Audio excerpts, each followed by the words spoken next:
The German Shepherd planted himself like a wall between a mother and her boarding gate. No amount of yelling would make him budge. When they finally searched her diaper bag, what they found next to her toddler's juice box made everyone freeze. Here's what happened. Now, before we get into today's story, drop a comment below telling us where in the world you're watching from. And if you love extraordinary police dog stories like this one, make sure to hit that subscribe button. You won't want to miss what's coming next. 7:12 a.m. At Skyport International, and the morning rush was already hitting like a freight train. You know that smell? It's this weird cocktail of burnt coffee that's been sitting in machines since 4 a.m., way too much Axe body spray, and that sweet baby powder scent that clings to families who've been up since God knows when trying to catch a 6 a.m. departure. The fluorescent lights hummed overhead, casting everything in that harsh, unflattering glow that makes everyone look like they need 6 more hours of sleep. Terminal C buzzed with the symphony of modern travel. Suitcase wheels click-clacking across polished tiles in an endless rhythm. Kids whining about being awake too early, couples arguing over forgotten phone chargers, and that robotic female voice droning about delayed flights every 12 minutes like some kind of airport purgatory soundtrack. "Attention passengers on flight 287 to Denver," the voice announced for the 3rd time. "We're experiencing a slight delay due to mechanical issues. Updated departure time will be posted shortly." Officer Callie Navarro stood at her usual post between Gate 22 and the security scanner, steaming cup of cafeteria coffee in one hand, radio clipped to her shoulder. 8 years on the force, 3 with the K9 unit, and she could read this airport like her favorite mystery novel. Every regular traveler, every suspicious behavior pattern, every gate agent who'd sneak her an extra sugar packet for Duke. And Duke? He was something else entirely. This wasn't just any German Shepherd. He had those intense amber eyes that seemed to see straight through people's souls and moved like he was perpetually on a high-stakes military mission, even when he was just standing there, watching people fumble with their boarding passes and oversized carry-ons. "All right, Duke," Callie muttered, finishing her coffee and tossing the cup in a nearby bin. She adjusted the tactical leash clipped to her utility belt. The leather was worn smooth from 3 years of constant partnership, the metal rings dulled from daily use. "Let's see if today's as boring as yesterday, when that guy tried to smuggle protein powder and you made him cry." Duke gave a soft chuff, his version of "not a chance, boss." His ears swiveled like radar dishes, picking up sounds Callie's human ears couldn't even register. A dropped coin 3 gates away, a kid crying in the family bathroom, the subtle wheeze of Mrs. Peterson's oxygen tank as she waited for her flight to Phoenix. They moved through the terminal like a well-oiled machine, Callie's boots clicking in steady rhythm while Duke's paws made almost no sound on the polished floor. They weaved between clusters of nervous travelers and those ridiculous rope stanchions everyone hates but somehow never suggests getting rid of. A businessman dropped his newspaper, and Duke automatically stepped around it. A little girl in pigtails waved at him, and he gave the briefest tail wag, still on duty, but acknowledging the gesture. Truth is, the K9 unit was mostly for show in the domestic terminals. Most serious smugglers, the ones moving real weight or dangerous contraband, tried their luck at customs or in cargo where the big money moved through. But Duke, he had this almost supernatural record of random alerts that had surprised even the 20-year veterans who thought they'd seen everything. Like that time last month when he flagged a woman's organic yoga mat. Seemed innocent enough until they found enough stolen credit cards sewn into the lining to supply a small identity theft ring. Or the week before that, when he'd alerted on a teenager's gaming console. Kid was moving heroin in custom-made battery compartments. Callie remembered the day Duke came into her life like it was yesterday. Fresh out of the German Shepherd breeding program in Bavaria, he'd been specifically selected for his intense focus and that almost supernatural nose. The trainer had warned her during their first meeting. "This one's different, Callie. He sees patterns others miss. Sometimes it's a blessing, sometimes it'll drive you absolutely crazy with cases that don't add up until he proves they do. That Tuesday morning had started routine enough. The 5 a.m. alarm that never got easier. Duke's morning walk around her apartment complex where he'd politely acknowledged the ancient Pomeranian from 3B. The drive in while listening to the local traffic report promising delays on the 405. The pre-shift coffee that tasted like disappointment but carried enough caffeine to power a small city. Coffee tastes like battery acid? Check. Duke perfectly groomed and ready to work? His vest positioned just right? Check. Same gate agents giving her the morning wave. Jennifer at A7, Mike at the international terminal, Sarah, who always slipped Duke a treat when she thought Callie wasn't looking. Check. Until it didn't. Near the boarding area for flight 142 to Chicago, Duke suddenly slammed on the brakes. Not his, something's interesting pause where his ears perk up, but his body stays loose and curious. Not his suspicious package alert where he'd circle and investigate methodically. This was the full-on, something is very wrong freeze. Every muscle in his 95 pounds tensed, weight shifted forward on his front paws, every fiber of his being locked onto a single target. His ears shot up like twin satellite dishes suddenly receiving an emergency broadcast. Head tilted at that precise 45-degree angle that meant he was processing something beyond standard human comprehension. His nose worked rapidly, pulling in data from the air currents that swirled through the gate area, analyzing and cataloging scents with a precision that would make any laboratory equipment jealous. Then came that growl, low, deliberate, rumbling from somewhere deep in his chest cavity, and aimed with laser precision at a woman nobody had been paying attention to. At first glance, she looked exactly like every other exhausted mom, dragging herself through the airport at the crack of dawn. Early 30s, designer sunglasses that probably cost more than Callie's monthly car payment, definitely hiding either a hangover or the kind of sleep deprivation that only comes with young kids. Her hair was a deliberately messy bun that somehow still looked Instagram-worthy, secured with what looked like one of those expensive scrunchy things that came back into style for some reason. She moved like someone juggling too many responsibilities at once. One toddler balanced expertly on her hip while the kid sucked on a juice box, a massive designer diaper bag slung over her opposite shoulder that seemed to defy physics with its contents, and a high-end stroller loaded with enough gear to outfit a small expedition to Mount Everest. The stroller had cup holders, phone mounts, snack trays, and what looked like a miniature entertainment system for the kid. Normal, relatable. The kind of domestic scene that played out thousands of times daily in every airport across America.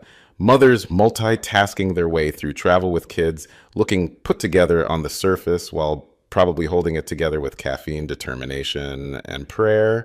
Except Duke had gone full statue mode. He planted himself right in her path. All 95 pounds of precisely trained muscle creating an unmovable obstacle. His hackles weren't raised. This wasn't aggression. His teeth weren't bared. This wasn't a threat display. This was something else entirely. Pure certainty.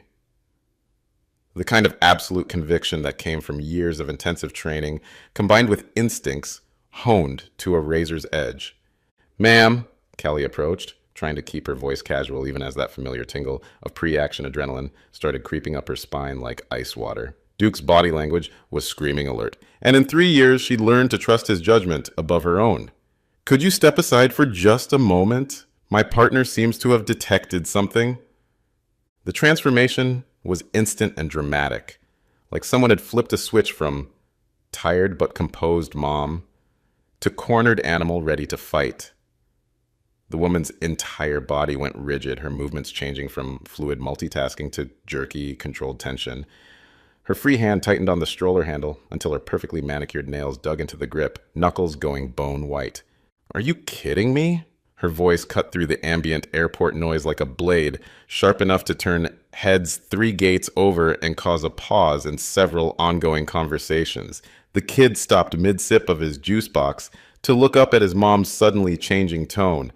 I'm already running 20 minutes late because the goddamn parking shuttle was an hour behind schedule. And now you want to hassle me? Move your mutt. Duke is a trained narcotics detection officer, Callie explained, maintaining that carefully neutral tone they'd drilled into her head at the police academy, firm but not aggressive, professional but approachable. He's showing strong indication of interest in your bag. Standard protocol requires me to conduct a secondary screening when we get an alert like this.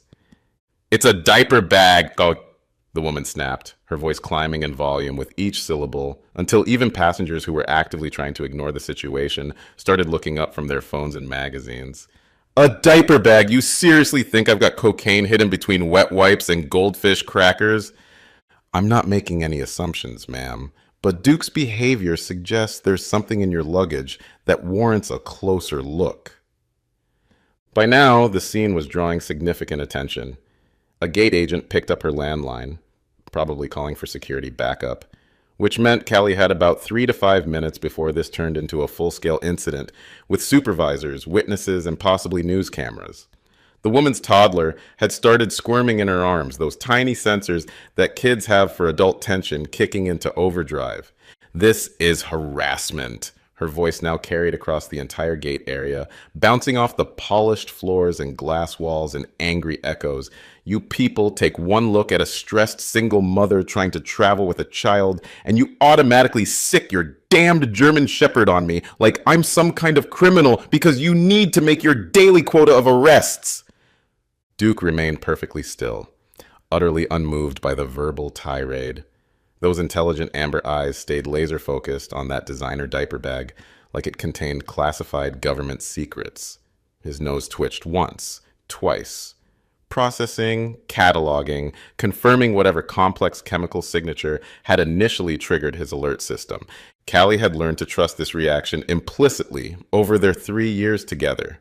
She'd seen Duke work hundreds of searches, and his behavior patterns were as reliable as any scientific instrument.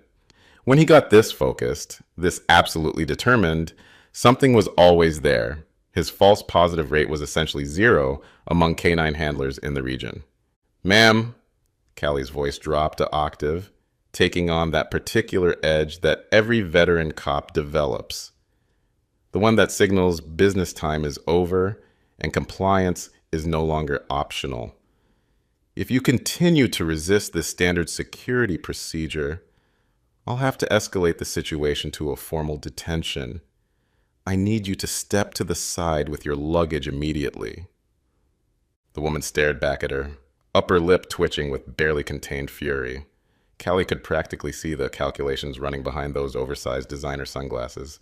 Fight, flight, or find another angle.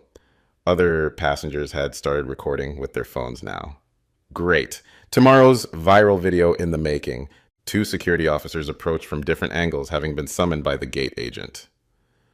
By the morning rush standards, this was turning into a significant event. But Duke still wasn't moving. And despite all the noise, all the protests, all the claims of harassment, this wasn't profiling. This was a legitimate alert on a legitimate suspect. I need to see some identification, please, Callie repeated, her hand moving instinctively closer to her radio holster. The woman's ID said, Rachel Dunn, issued in Oregon, expired 3 months ago. A detail Callie mentally filed away for the report she'd be writing later. The address listed was in Portland, but something about the lamination looked off. Not obviously fake, but not quite right either.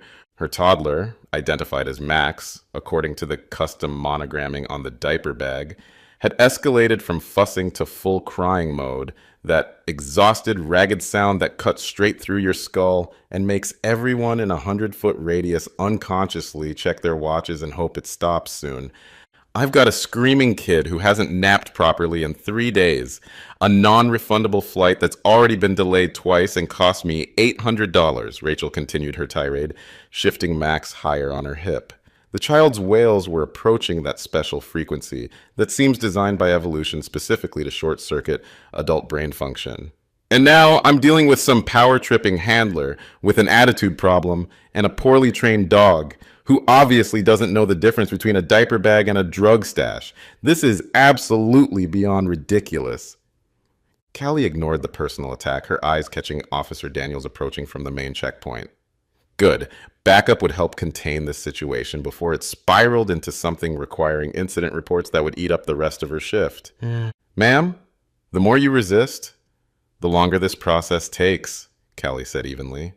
If there's nothing concerning in your bag, this will be over in 5 minutes, and you'll be on your way.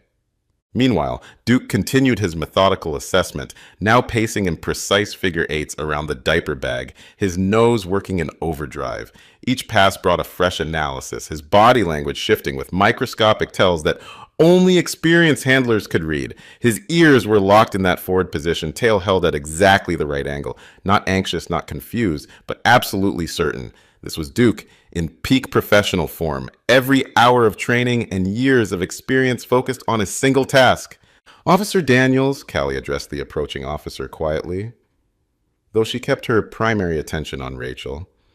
I need you to escort the minor to the Family Assistance Lounge. We've got a probable positive alert here, and protocol requires removing any minors from the immediate area during search procedures. Over my dead body! Rachel's shriek seemed to physically bounce off the terminal walls, turning every head in the vicinity. Several more phones came up, already recording. I'm not giving you people my baby so you can traumatize him while you tear apart his formula and diapers looking for drugs that don't exist.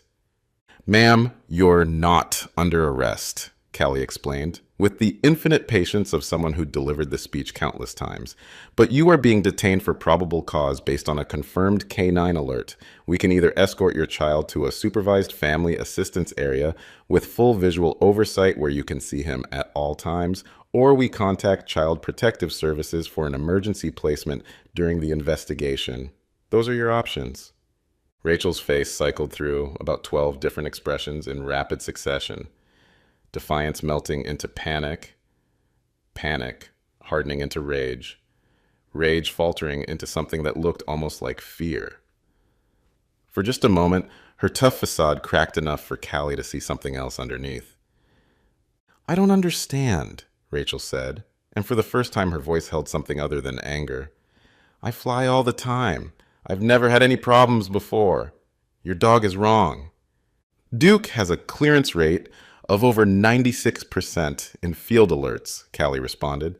If he's indicating, there's a reason. The standoff continued for another 40 seconds, an eternity in airport time. Rachel's eyes darted from Callie to Duke to the gathering crowd to the approaching security supervisor, who looked like he'd rather be anywhere else.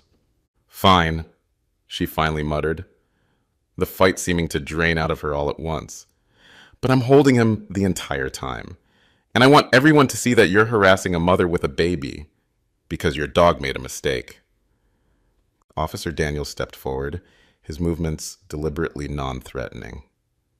Ma'am, I'll be right beside you and your son the entire time. This is standard procedure, nothing personal. As Rachel reluctantly allowed Daniels to guide her toward the family lounge, clutching Max like a life preserver, she shot one more venomous look at Callie. This isn't over. My lawyer's going to have a field day with this harassment case. The second the toddler was out of earshot, and Callie was left alone with the diaper bag, the professional mask came fully off. You people have no idea who you're messing with. Rachel's voice dropped to something almost feral. I've got rights. I know the law, and when this search turns up nothing but baby supplies and organic snacks, I'm going to sue this entire department for everything you're worth. Callie didn't take the bait. She'd heard variations of this speech from everyone ranging from suburban soccer moms to Fortune 500 executives. Innocent people might get upset about searches, but they rarely started planning lawsuits before the search even began.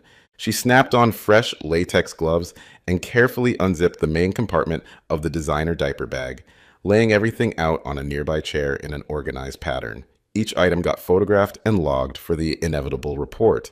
Diapers, premium brand, size 4, a juice box, organic apple, several packets of biodegradable wet wipes, an unopened package of rice cakes, 3 pacifiers in different colors, A well-worn copy of Goodnight Moon with suspicious teeth marks around the edges and what looked like a coffee stain on the back cover, a bottle of hand sanitizer, a small first aid kit with cartoon characters, a travel-sized pack of tissues, all completely normal. All exactly what you'd expect from a mother traveling with a toddler. Then she hit the side pockets, wedged between a bottle warmer that plugged into a car adapter and an unopened box of organic teething biscuits was a small cloth pouch, navy blue, with a silver zipper, too heavy for its size, too solid, definitely not containing baby supplies. Callie set it aside without opening it and gave Duke a subtle hand signal, the one that meant confirmed suspicion. The German Shepherd stepped forward immediately, no hesitation, and performed his trained response. One sharp bark, then a decisive paw point at the cloth pouch. Official alert confirmed. "Ma'am," Callie called to Rachel, who had been watching with increasing agitation, "we've located an item that requires additional screening." "What item?" Rachel's voice had climbed an octave. "This pouch." Callie held it up. "Can you tell me what's inside?" For the first time, real panic flashed across Rachel's face before she could control it. That's not mine." "This pouch came from your diaper bag. Someone must have put it there. I leave that thing unattended all the time. In restrooms, in stores. Anyone could have slipped something in." Callie unzipped the pouch slowly, revealing its contents for the security cameras.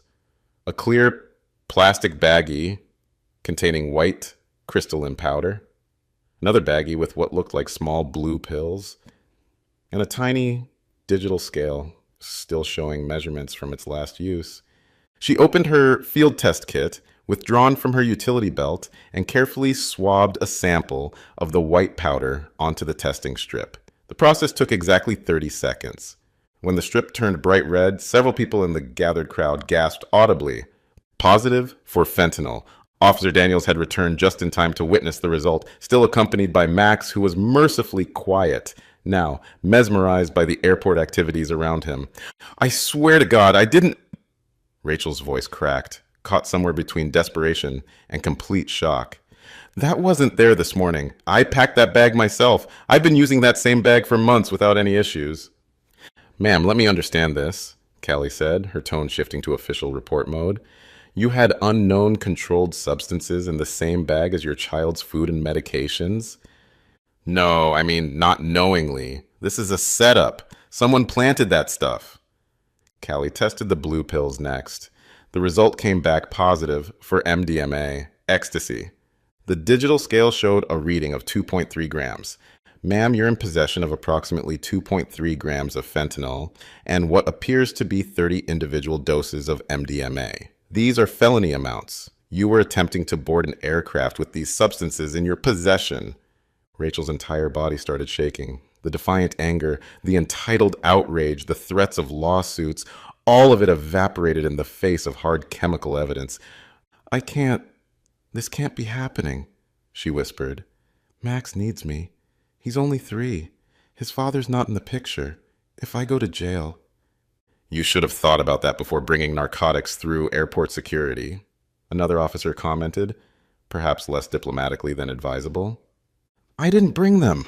Rachel's voice spiked again, but this time it was desperation, not anger. "I swear on my son's life, someone did this to me." Duke, who had been sitting in perfect attention during the whole exchange, suddenly stood and moved closer to Rachel. Not aggressively, not defensively, but with an odd gentleness that Callie had only seen a few times in their partnership. He sat directly beside her, close enough to offer comfort, but maintaining professional distance. The gesture seemed to break through Rachel's last reserves of resistance. She dropped onto the nearest chair, face buried in her hands, sobbing. "I was trying to get clean," she said between ragged breaths. "That's why I was going to Chicago. My cousin runs a treatment center there. I've been off everything for 3 months. 3 clean months, I swear." Callie felt something shift in her gut. She'd been a cop long enough to know the difference between manipulation and genuine truth, and something in Rachel's voice rang authentic. Tell me about the treatment center, she said quietly. It's called Second Chances. Rachel wiped her face with her sleeve. My cousin Maya runs it. I've been trying to get a bed there since February. She finally had space open up, but I had to come this week or lose it. Duke whined softly, not an alert, but something else. Recognition, maybe. Callie made a decision. Officer Daniels, please request a supervisor and wait here. I'd like to make a phone call before we proceed with standard arrest procedures. I don't understand. Rachel looked up, eyes red and swollen. Sometimes, Callie said carefully, we get situations that don't fit the standard patterns, and sometimes people who are trying to change get caught in impossible circumstances. She stepped away and called the number for Second Chances Treatment Center. After 3 transfers and 5 minutes of hold music, she reached someone named Maya. This is Officer Callie Navarro with Skyport PD. I'm calling about a potential client named Rachel Dunn. Oh God, is she okay? She was supposed to arrive here this afternoon. Callie explained the situation in broad terms. Maya's reaction was immediate and decisive. Rachel's been fighting so hard to get clean. She's been saving money for months to afford the program. She told me she was finally ready to commit to recovery. For her son, this has to be a mistake. Ma'am, we have physical evidence. And I'm telling you, she wouldn't risk it. Not now. Not when she was this close to getting help. Someone in her building has been dealing. She told me she was afraid he'd try to set her up because she refused to hold product for him. Callie returned to Rachel with questions. Who knows about your travel plans today? Just Maya, my neighbor who's watching my cat, and... Rachel stopped. And? There's a guy in my building. Derek. He's been asking me to hold stuff for him since my place is on the ground floor. Said dealers never check the apartments with kids. I kept saying no. When's the last time you saw him? Yesterday morning. He was angry because I wouldn't change my mind. Said I'd regret it. Duke had been watching this entire exchange with unusual intensity. Dogs don't understand human language, but they read people in ways humans can't comprehend. His behavior throughout this situation had been different from standard narcotics alerts. Callie made another call, this time to Portland PD. 30 minutes later, they had their answer. Derek Morrison, Rachel's neighbor, had been under surveillance for drug distribution. When officers responded to a noise complaint at Rachel's apartment building that morning, they'd found evidence that her apartment had been broken into sometime between 5 and 6 a.m., right when she'd been in the airport parking lot. Rachel collapsed in relief. I told you, she sobbed. I've been so scared he would do something like this. I've been sober for 93 days. I counted every single one. The charges were suspended pending the Portland investigation. Rachel was free to continue to Chicago for treatment. But something remarkable happened before she left. She knelt down beside Duke, who had remained nearby throughout the entire ordeal. I'm sorry I called you a mutt, she said softly, her hand outstretched. And I'm sorry for yelling at your partner. You were just doing your job. Duke stepped forward and gently pressed his nose into her palm. He doesn't hold grudges, Callie said, and neither do I. Sometimes the system catches people at their worst moment, but that doesn't define who they are or who they're trying to become. How long have you been doing this? Rachel asked, standing. 8 years with the force. But I spent 2 years before that getting clean myself. Rachel's eyes widened. You? Pills, then harder stuff when those ran out. Lost my scholarship, wrecked my car. Nearly died in a parking lot when I overdosed. Got arrested twice before I finally got help. And now you're 6 years sober, and every day is still a choice. Rachel's escort to another gate was quiet, but just before she left, she turned back. Officer Navarro, when I get out of treatment, if I make it through, can I write you? I'd like to know how it turns out. We'll be here, Callie promised, as Rachel and Max disappeared around the corner with their new boarding passes for the later flight. Duke sat beside Callie with what could only be described as satisfaction. Good boy, she murmured. You not only found the drugs, you might have saved a life today. Duke's tail wagged once, and they resumed their patrol, disappearing back into the anonymous flow of travelers. What would you do if a police dog suddenly stopped you at the airport, refusing to let you pass? Would you stay calm and cooperate, or would you panic, even if you thought you had nothing to hide? Think about this for a moment. How many people walk through terminals every single day, carrying struggles nobody else can see? Maybe they're 3 days sober. Maybe they're running from something. Maybe they're trying to change their entire life. What if the worst moment of your life happened in public, with cameras rolling? Here's what really gets me thinking. Duke didn't just detect drugs that day. He somehow sensed a person in crisis. He stayed beside Rachel during her breakdown, even though she'd been screaming at him minutes earlier. Can animals read human souls in ways we don't understand? Drop your thoughts in the comments, especially if you've ever had a moment where you were judged without the full context. How would you handle being in Rachel's shoes or Callie's? If this story hit home, go ahead and smash that like button. Stories about redemption and second chances need to be shared. They remind us that people are more complicated than their worst moments. Subscribe with notifications on. We've got incredible canine stories coming every day, and you won't want to miss them. Share this with someone who might need to hear it. Maybe they're fighting their own battle with addiction. Maybe they've been quick to judge others. Maybe they just need to remember that everyone deserves a chance to get back up.